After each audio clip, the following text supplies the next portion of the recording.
চলে এলাম আরেকটি অঙ্ক নিয়ে। এখানে বলা আছে দুইটি সংখ্যার গুণফল 120 এবং যোগফল 22 হলে সংখ্যা দুটির বিয়োগফল কত। এই ধরনের অঙ্কগুলি বিভিন্ন পদ্ধতিতে করা যায়। তো যেটা প্রথম পদ্ধতিতে করব সেটা হলো ধরে নেব যে একটি সংখ্যা x,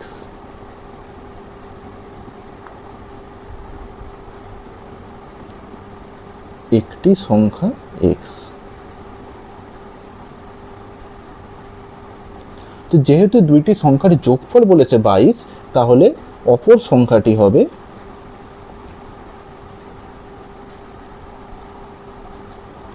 অপর সংখ্যাটি হবে 22 মাইনাস এক্স।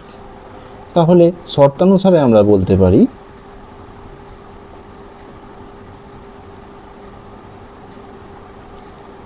এক্স এবং 22 মাইনাস এক্স এই দুটি সংখ্যার গুণফল হবে 120।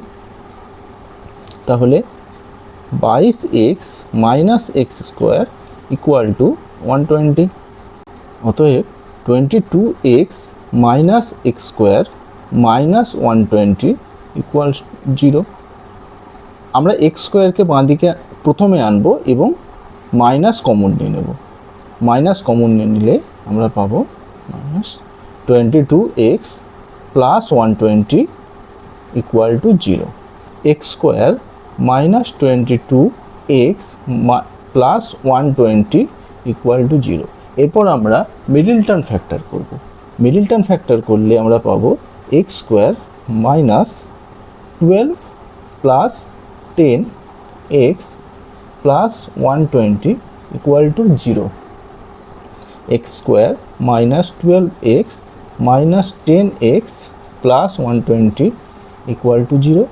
এক্স কমন নিলে আমরা পাবো এক্স মাইনাস 12, আর এখান থেকে মাইনাস 10 কমন নিয়ে নিলে এক্স মাইনাস 12 ইকুয়াল টু 0। অতএব x minus 12 into x minus 10 equal to 0। অতএব যদি আমরা একটি সংখ্যাকে এক্স মাইনাস 12 সমান 0 ধরি তাহলে এক্স ইকুয়াল টু 12, অথবা এক্স মাইনাস 10 ইকুয়াল টু 0 ধরলে এক্স ইকুয়াল টু 10।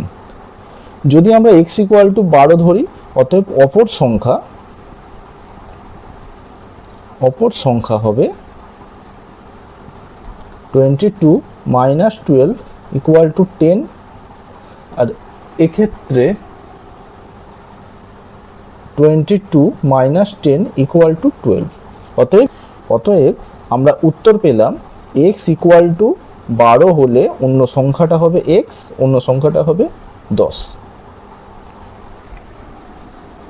অতএব বিয়োগফল সমান 12 মাইনাস 10 সমান 2। এবার দেখে নিই দ্বিতীয় পদ্ধতি। তো অঙ্কটায় যেহেতু বলা আছে যদি আমি একটি সংখ্যাকে x ধরে নিই এবং অপর সংখ্যাকে y ধরে নিই, তাহলে x y equal to 120, x plus y equal to 22 এবং x minus y equal to জিজ্ঞাসা চিহ্ন।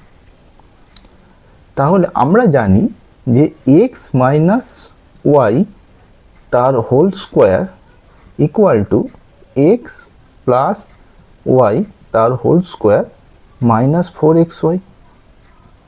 তাহলে x plus y 22 whole square minus 4 into 120। তাহলে 22 স্কোয়ার তার উত্তর হবে 484 মাইনাস 480 ইকুয়াল টু 4। অতএব x minus y equal to √4 equal to 2।